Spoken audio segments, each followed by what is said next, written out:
Gracias, amables televidentes, por continuar con nosotros. Recibimos al Superintendente de Salud y Riesgos Laborales, CISALRIL, Pedro Luis Castellano. Buenos días, don Pedro. Buenos días. Buenos días. Agradecido por la invitación y siempre hay que agradecer a los amables televidentes. Sí, sí, claro, claro. Sin ellos, todo lo que hacemos se pierde.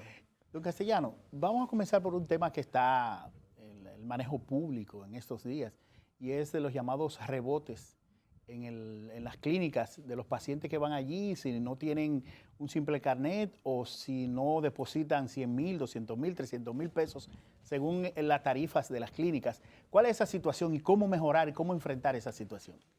Sí, hay varias cosas. Ajá. Yo creo que hay que distinguir entre las personas que están afiliadas al sistema de seguridad social y las que todavía están por fuera. Okay. Alrededor del 74% Todavía sin afiliar. de la población está dentro Está dentro ya. del Sí. sistema, está afiliada. Por lo tanto, lo primero que tiene que hacerse en la parte administrativa de cualquier prestador de servicios, al llegar una persona con una situación de emergencia, es confirmar el estatus de afiliación de esa persona a la seguridad social, porque si está afiliado, toda la atención de emergencia está cubierta por el Seguro Familiar de Salud. Aunque sea subsidiario o contributivo. Cualquiera de los dos. Okay. Porque el plan básico es uno solo para Exacto. todos los regímenes. Y no solo está cubierta la emergencia, está cubierta la unidad de cuidados intensivos, está cubierta cirugías, etcétera, etcétera.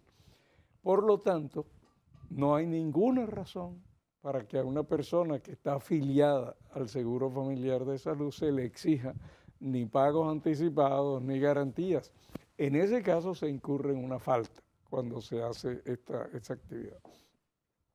Y debo decirle que para los prestadores de servicios de salud, es decir, para los médicos, las clínicas, los laboratorios, las farmacias, hay una consulta abierta especial en la oficina virtual de la Superintendencia de Salud, que es gratuita, que funciona 24/7 y que ellos pueden entrar inmediatamente, confirmar en tiempo real si esa persona que está allí es un afiliado del Seguro Familiar de Salud y a cuál ARS pertenece. Por lo tanto, dirigirse inmediatamente a la ARS, aunque la persona no tenga el carnet, porque basta con el número de la cédula de identidad para confirmar esta información. Los que no están, y las quejas que con frecuencia hemos recibido, tanto de algunos prestadores como de personas, ciudadanos, es cuando no están en el sistema de seguridad social y tienen una emergencia y deben ir, por supuesto, al establecimiento más cercano de salud. Y este establecimiento, entonces, les demanda pagos anticipados o garantías de pago, etcétera, para cobrar los costos. Ese es un desafío que tenemos realmente como país y como sociedad. Creo que la solución al final es que todo el mundo esté asegurado, que todo el mundo esté dentro del sistema, que no haya un ciudadano que esté fuera del sistema. Y vamos en ese camino. O sea, hace pocos años éramos a menos del 50%, ya somos más del 74%. Se ha avanzado, 17 Seguramente vamos a hacer alrededor del 90% dentro de muy poco tiempo, en 2 años máximo o menos, ya seremos alrededor del 90%. Pero realmente la solución de fondo es que toda la ciudadanía esté involucrada. Pedro, pero también hay como una apatía al momento de, incluso usted afiliado, que la gente se siente, nos sentimos, porque uno va... Yo también soy afiliado. Sí, que dan como tantas vueltas para atenderte y a confirmar, y el sistema a veces no funciona y que vamos... Es decir, el que está incluso afiliado y el que tiene no solamente el básico, sino que tiene otro contributivo. Esas dificultades que ciertamente las hay. Y son una desgracia, porque en nuestro país no debería ocurrir que una persona fallezca sin atención médica porque no tiene capacidad de pago. Ya nuestro país tiene un nivel de recursos institucionales y financieros que no debería acontecer esto. Lamentablemente todavía ocurre. Y si no fallece, por lo menos pasan el mal rato. Sanciones, don Pedro. Tener que conseguir dinero o alguna tarjeta de crédito. ¿Por qué ocurre eso? ¿Por qué ocurre eso? En primer lugar, porque todavía tenemos bajo desarrollo administrativo, de gestión, etcétera, en algunos prestadores. No todos, no todas las clínicas tienen el mismo nivel de desarrollo, no todos los médicos tienen la misma infraestructura, digamos, administrativa que le permita corroborar rápidamente y en tiempo real cuál es el estatus de estas personas. Pero también ocurre porque hay cierta desconfianza de parte de los prestadores hacia si van a poder cobrar o no lo que hacia los quienes servicios manejan que ha el prestado, sistema. tanto de parte de la ARS como de parte de los afiliados. Entonces, ¿Y como por qué ese temor algunos 16 años desarrollado, después? sí, han desarrollado qué? esos mecanismos de defensa que son nefastos. Nosotros no estamos de acuerdo y de hecho está prohibido, no se debe exigir un pago adelantado o una garantía de pago anticipado. Por supuesto, el afiliado o el ciudadano tiene que cubrir posteriormente los gastos en los que haya incurrido que no cubra su asegurado. Su asegurado. Otro elemento que influye en esto es que el catálogo de prestaciones de nuestro servicio familiar de salud se había quedado muy retrasado, mucho tiempo sin hacer una revisión de fondo de ese catálogo. Pero es justo decir que en los últimos 3 años, desde el 2015, se ha venido progresivamente revisando este catálogo. En el 2015 se emitió en octubre la resolución 375 que amplió considerablemente la cobertura tanto para los recién nacidos como para los medicamentos, como el tema de la atención integral de algunos procedimientos complejos. Y ahora se acaba en octubre del año pasado de emitir otra resolución, la 371. Las resoluciones estas las ha emitido el Consejo Nacional de la Seguridad Social. La 371 que incorporó 34 nuevos procedimientos y 44 nuevos medicamentos. 44 nuevos medicamentos, 90% o más de los cuales eran de muy alto costo, sobre todo muchos de ellos para tratamiento de cáncer, que estaban siendo una demanda muy sentida por parte de la ciudadanía. Además, se ha ido progresivamente desarrollando otros mecanismos que permiten reducir lo que está quedando por fuera del plan básico. No obstante, déjame por favor decirte, hay que modificar ese catálogo, porque el catálogo está hecho. ¿Modificarlo o ampliarlo? Hay que actualizarlo, diría yo, porque el catálogo nació por allá. ¿Con la ley?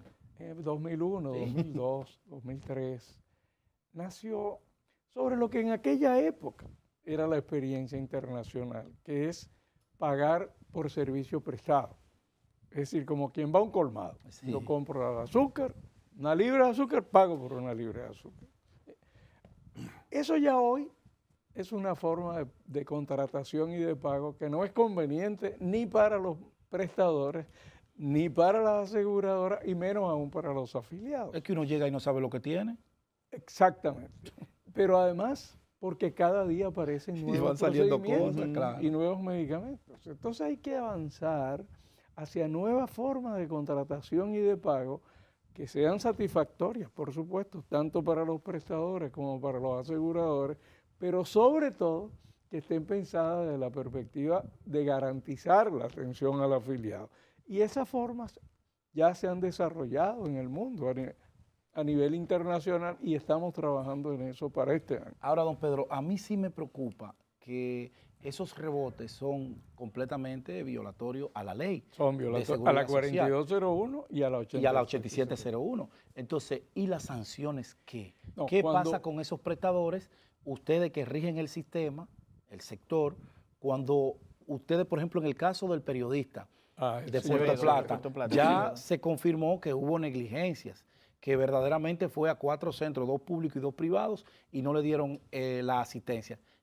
¿Qué mecanismo le da la ley a ustedes para multar, para sancionar, para que esto no vuelva a ocurrir? Sí. Hay una fiscalía especializada en violaciones a la ley 4201 que trabaja muy cerca con el Ministerio de Salud Pública, que es el órgano rector de la ley 4201, que es la ley general de salud del país, y que es la que dice cómo se organizan y funcionan los servicios.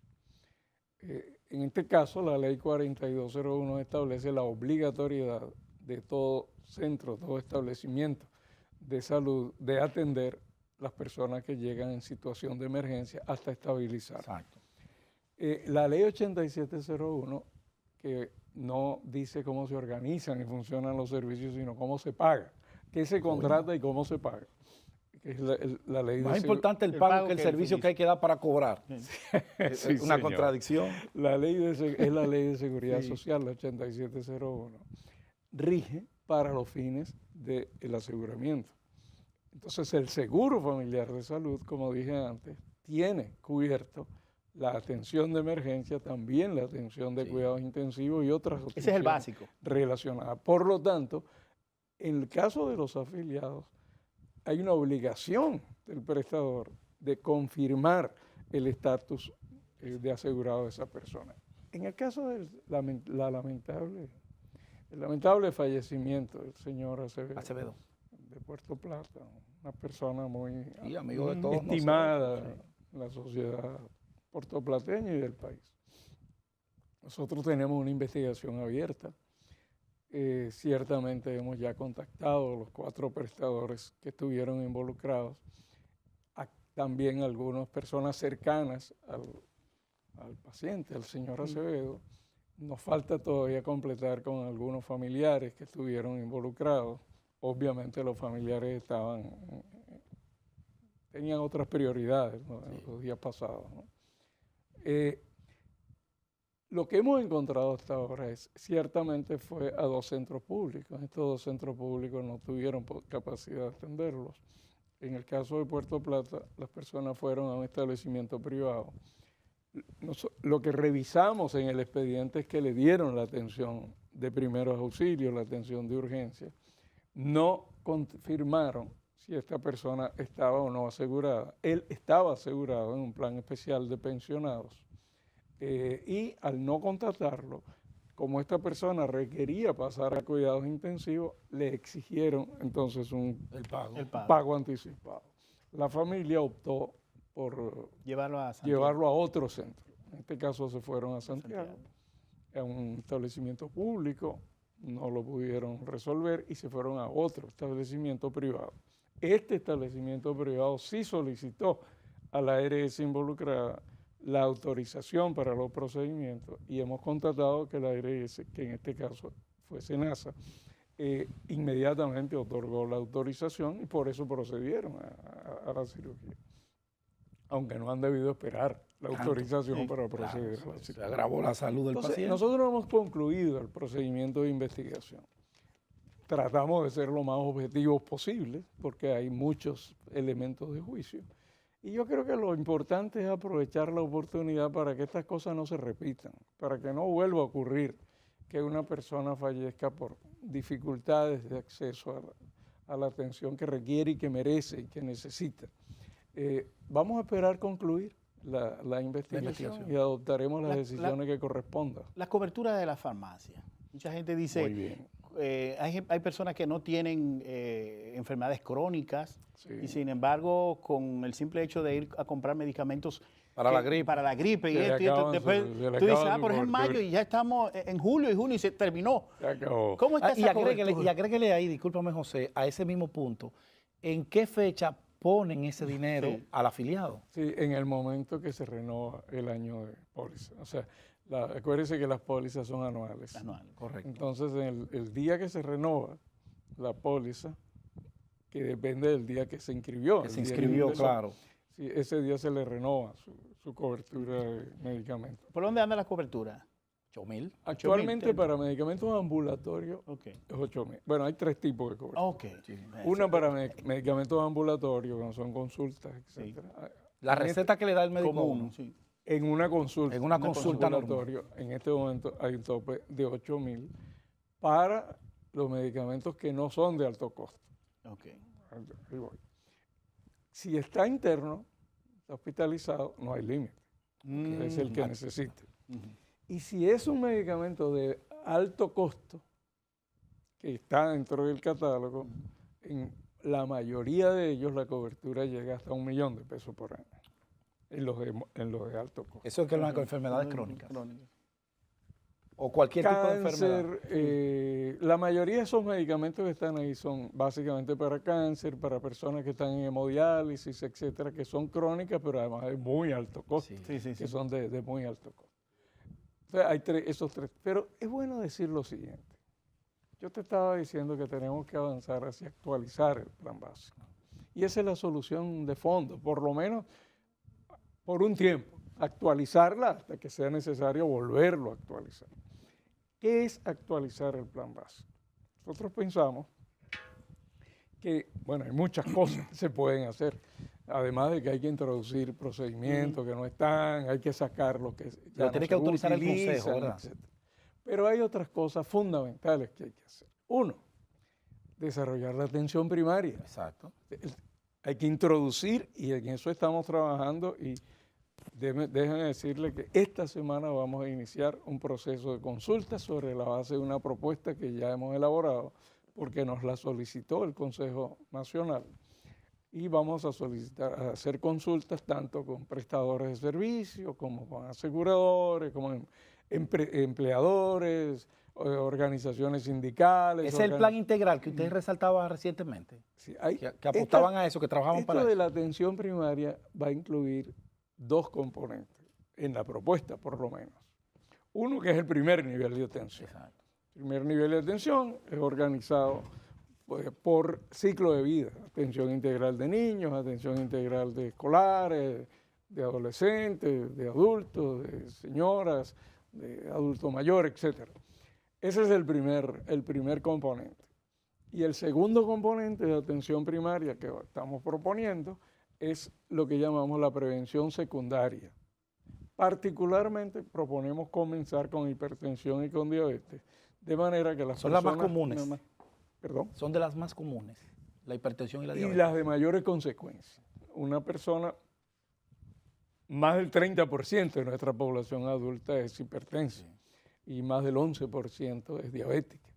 Pero no solamente es que son las más frecuentes, sino que además son como la zapata sobre la cual se construyen casi todas las otros problemas de enfermedades crónicas del país. Y además hay evidencia científica suficiente de que si son adecuadamente atendidos en estadios iniciales, no van a progresar y a producir daños irreversibles en órganos fundamentales y que requieren además procedimientos de muy alto costo, pero más que eso, que es que son lesiones ya irreversibles. Si hizo una insuficiencia renal, si hizo un daño cardíaco, si hizo un daño cerebral, etcétera, ya son en muchos casos son irreversibles. O sea, eso es lo que hay que evitar. Eso le vamos a llamar prevención secundaria, que es una propuesta de contratar con un protocolo determinado, que todavía hay que negociarlo, ponerse de acuerdo, la garantía de la atención continuada de estas personas por el prestador que la asuma. En este caso es atención especializada. En el caso del primer nivel de atención, básicamente médicos familiares y otro tipo de médicos. Y en el caso de la atención continuada, garantizada para la prevención secundaria, pues los especialistas correspondientes de esas enfermedades. Nosotros pensamos que esa es la primera cosa que hay que hacer y eso es urgente. Que se inicie. Pero se está trabajando con eso. No, ya nosotros... Es una propuesta. Esta semana vamos a abrir ya consulta el debate. La propuesta. Pero ahí hay un veto, hay un veto del sector privado que siempre se opera cuando afecta sí, eso es uno de los hoyos que hay. Te estás tirando de la... No, doctor, pero ¿cómo nosotros esperamos cómo salvar que esa haber, situación? Sí, pero el caso de la atención primaria conviene a todos. O sea, conviene a los aseguradores, porque es una manera de organizar la red de servicios de manera más eficiente. Conviene a los prestadores porque, en primer lugar, es una fuente de empleo gigantesca. En segundo lugar, le permite a los que son especialistas de esos ramos organizar la atención de manera protocolizada y darle seguimiento y que se le pague por el conjunto de esa prestaciones, digamos, que dan a los pacientes y beneficia a los pacientes porque en definitiva los resultados son mejores. Son mejores, que es lo que se busca. ¿Qué es lo que se busca? Pero nosotros creemos que en torno al tema de la atención primaria podemos lograr suficiente consenso en la sociedad y en el país. ¿La burocracia no se tragaría ese proceso? Porque muchas veces la Esperemos gente que dice, no. bueno, Esperemos que estamos esperando mucho Sí, tiempo. esperemos que no, porque Ya es hora es una urgencia. Ya es hora de que el sistema completo Así es. sea revisado. Esa es una de las modificaciones que hay que hacerle al catálogo, desarrollar la forma de contratación y pago para la atención primaria. Pero hay otra, hay dos más. Otra es por el otro extremo, por la de alta complejidad y alto costo, que pega muy duro en la familia y pega muy duro en los pacientes y también en el sistema de seguridad social. Nosotros estamos preparando una propuesta para desarrollar un sistema de gestión de las atenciones de alto costo, de manera que sean mucho más eficientes y que le pueda garantizar a los afiliados que lo necesitan realmente esa cobertura. Otros países han desarrollado sistemas de este tipo en los cuales hay compras centralizadas, no necesariamente por parte del Estado, hay que ponerse de acuerdo en qué mecanismo, pero las compras centralizadas tienen mucha ventaja para estos productos que son de muy alto costo. Una es que permite negociar Permite la negociación, claro, manejo de precios. Son proveedores, Claro. condiciones Pago, mejores, pronto pago. y permite todo mejor esto. control de calidad, mejor Sí, control porque de el mercado va a buscar. evita las manipulaciones en el mercado, porque a veces se introducen en el mercado Sí. productos que porque parece que son más baratos, resulta que son menos, Menos de efectivos. menor El efecto, calidad, sí. etcétera. En segundo lugar, además, en compra centralizada, un sistema como este debería tener un catálogo de prestadores calificados para esto, Exacto. porque no cualquier prestador está en condiciones de brindar atenciones de alta complejidad y alto costo. Y en tercer lugar, un catálogo de pacientes Claro. que califican para esas prestaciones. Por supuesto, esa clasificación la tienen que hacer los médicos, los servicios, Doctor, porque no todo paciente califica para este tipo doctor, de me servicios. quedan 60 segundos para esta entrevista. Siempre el tiempo es corto. Sí, Es siempre, cortísimo sí, en sí, televisión, con y este sobre tema. todo cuando uno tiene un invitado como usted, Sí, que claro. trae la agenda, sabe lo que tiene que decir. Y hay muchos y temas le evita que- como, deja que uno trabaje poco. Sí, sí. Mire, don Pedro, el tema de los pacientes en las consultas. ¿Rige el sistema el cobro de diferencias Ajá. de ciertos procedimientos? Por ejemplo, cuando uno va a hacerse un estudio, los anestesiólogos hay que pagarle por fuera, aunque cuando la cotización llega dice que está cubierta, pero el médico se lo cobra a uno aparte. ¿Eso está cubierto o los médicos tienen libre albedrío de establecer ellos sus Esa es la cuotas? tercera cosa que hay que modificar en Ah. el catálogo.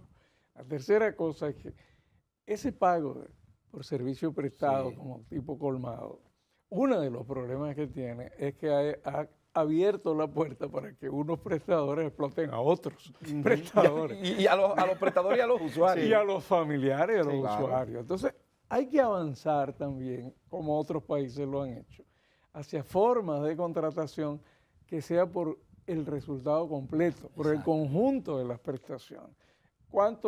¿Qué tipo de atención requiere una persona que tenga un infarto cardíaco? Esta. Muy bien, ese conjunto está garantizado y lo paga el seguro. El seguro. El seguro. Y los médicos y los prestadores se benefician con eso, porque no todos van a necesitar todas esas prestaciones, pero también toman el riesgo de que algunos van a pase. necesitar todas esas prestaciones. Y eso permite que el equilibrio. prestador también no solo tenga rejuegos, sino también desarrolla, es un estímulo para preocuparse por la eficiencia del gasto de los recursos disponibles y la mejora del paciente. Que es lo más importante. Ese es el tercer Don Pedro. elemento. Yo creo que el punto clave aquí es que este es el año de la reforma del catálogo de prestaciones del Y de la plan ley que ya está un básico. poquito que tú- obsoleta. Desde la Y que perspectiva de los tomen, intereses. y que de tomen los ese afiliados. veto tan lacerante que tiene el sector privado ahí, en ese consejo. Es que los tres tienen Ojalá. capacidad de veto. Ojalá, no, Es, pero es eso- un tema eso- de ley. Eso es horrible. Es un tema de Es un ley. tema- pero es terrible. Y nosotros somos partidarios de que se mejore, Claro. se modifiquen los mecanismos de toma de decisión en el Consejo. Bueno, Don eso Pedro, nos corresponde quedan al muchas interrogantes con este tema de la ley 8701. Habrá una segunda y quizás hasta una tercera Ojalá oportunidad veces para que- que vengamos a conversar de esto. Muchísimas gracias, Muchísimas gracias. por haber estado con nosotros. Señores, no se muevan de ahí. Francisco Pagán, director de la Oficina Supervisora de Obras del Estado, ya está listo para conversar con nosotros. No se muevan, ya volvemos. Tras la pausa, hablaremos con el ingeniero Francisco Pagán, director de la OISOE. Quédese en sintonía. Interactúe con nosotros en las redes sociales. Despierta RD13 en Facebook, Instagram y YouTube.